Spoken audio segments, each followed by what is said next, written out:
आज हम बात करेंगे सीढ़ियों की। सीढ़ियाँ किस दिशा में बनानी चाहिए, कैसी सीढ़ियाँ बनानी चाहिए, किस दिशा में नहीं बनाना चाहिए, सीढ़ी का घुमाव किस तरफ होना चाहिए या कितनी सीढ़ियों की संख्या होनी चाहिए, ऐसी सभी बातें हम इस वीडियो में करेंगे। दर्शकों, मेरा नाम है पंडित बलराम पांडे और आपका स्वागत है बीएमपी वास्तु पे। आज हम बात करेंगे सीढ़ियों की। सीढ़ियाँ हमारे जीवन में बहुत महत्वपूर्ण रोल निभाती हैं। जैसे हमारे प्रगति में सीढ़ियाँ हमेशा नीचे से ऊपर की ओर जाती हैं, इसी तरह यदि सीढ़ी वास्तु के अनुसार बनी हो, हमारे घर की हो या ऑफिस की हो या कहीं भी हम सीढ़ी बनाते हैं, यदि वास्तुशास्त्र के अनुसार सही दिशा में बनी हो और सही ढंग से बनी हो तो हमारे जीवन में भी हमेशा प्रगति उन्नति बनी रहती है। और यदि हम गलत दिशा या गलत तरीके से सीढ़ी बनाते हैं, हमारे जीवन में अनेक समस्याएं बनी रहती हैं। इसलिए हमेशा वास्तुशास्त्र के अनुसार सीढ़ी बनानी चाहिए। तो आइए हम जानते हैं सीढ़ी के बारे में संपूर्ण जानकारी। घर या भवन की दक्षिण या पश्चिम दिशा में सीढ़ियों को बनाना अत्यंत शुभदायक होता है। वास्तुशास्त्र के अनुसार ये दिशा सबसे उत्तम होती है।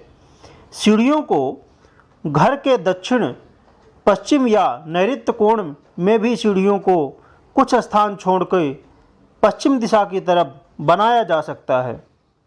घर के उत्तर पश्चिम या वायव्य कोण में पश्चिम दिशा की तरफ या दक्षिण पूर्व या आग्नेय कोण में यदि जगह की कमी है तो बना सकते हैं, परंतु इस बात का ध्यान रखें कि घर के उत्तर पूर्व या ईशान कोण या ब्रह्म स्थान में सीढ़ी कभी नहीं बनानी चाहिए, क्योंकि ब्रह्म स्थान खुला स्थान कहलाता है। इसे हमेशा खाली जगह, आंगन की जगह में यूज करनी चाहिए, क्योंकि यहाँ से सकारात्मक ऊर्जा का प्रवेश हमारे पूरे घर में होता है। और इस बात का भी ध्यान रखें कि सीढ़ियों को कभी भी तंग और ऊंचा नहीं बनाना चाहिए। सीढ़ियों को हमेशा क्लॉकवाइज बनाना चाहिए। जैसे घड़ी की सुई घूमती है, इसी तरह हमारे सीढ़ियों का भी घुमाव अर्थात दाहिने हाथ में हमारे सीढ़ियों का घुमाव होना चाहिए। और सीढ़ी को हमेशा विषम संख्या में बनाना चाहिए, जैसे 5, 7, 11, इस तरह विषम संख्या में सीढ़ी बनानी चाहिए। इस बात का जरूर ध्यान रखें कि सीढ़ियाँ कभी टूटी हुई ना हो।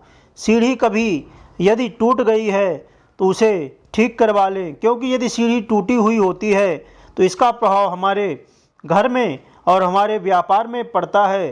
फलस्वरूप हमारा व्यापार, हमारे घर में अनेक समस्याएं आती हैं, व्यापार आगे बढ़ने की जगह घटने लगता है। इसलिए हमेशा ध्यान रखें सीढ़ी कभी टूटी फूटी हुई ना हो।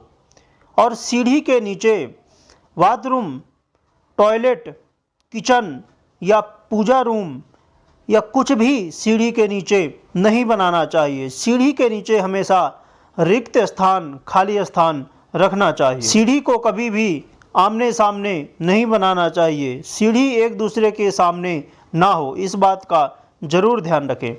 यदि सीढ़ी एक दूसरे के सामने होती है, फलस्वरूप हमारे घर में कलह होती है, आपस में लड़ाई झगड़े होने लगते हैं, मतभेद होने लगते हैं। इसलिए कभी भी सीढ़ी को एक दूसरे के सामने नहीं बनाना चाहिए। सीढ़ी कभी भी दरवाजे के सामने भी नहीं बनाना चाहिए।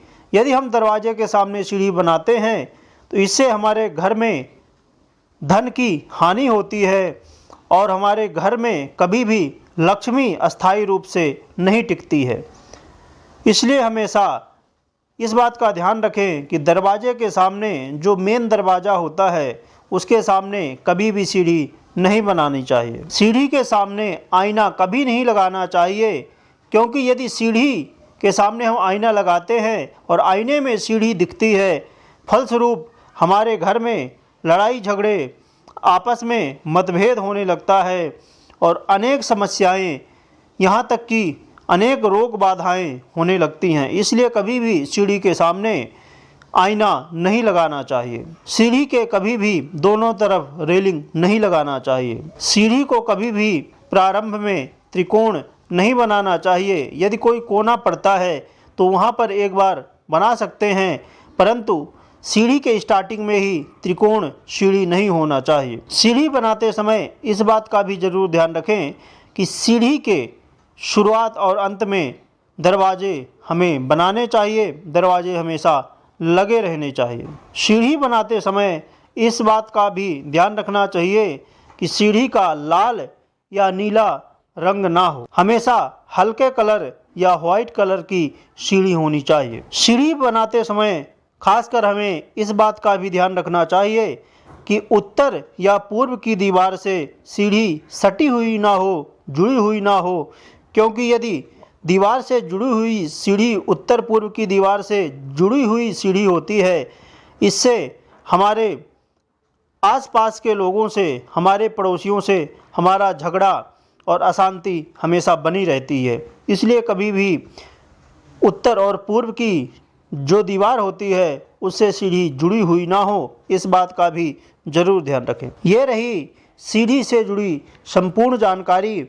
यदि इसके अलावा भी आपके सीढ़ी से जुड़ी या वास्तु संबंधित कोई भी प्रश्न है तो कमेंट बॉक्स में ज़रूर पूछें, और वीडियो अच्छी लगी हो तो लाइक करें और शेयर करें और चैनल को ज़रूर सब्सक्राइब करें। बहुत बहुत धन्यवाद।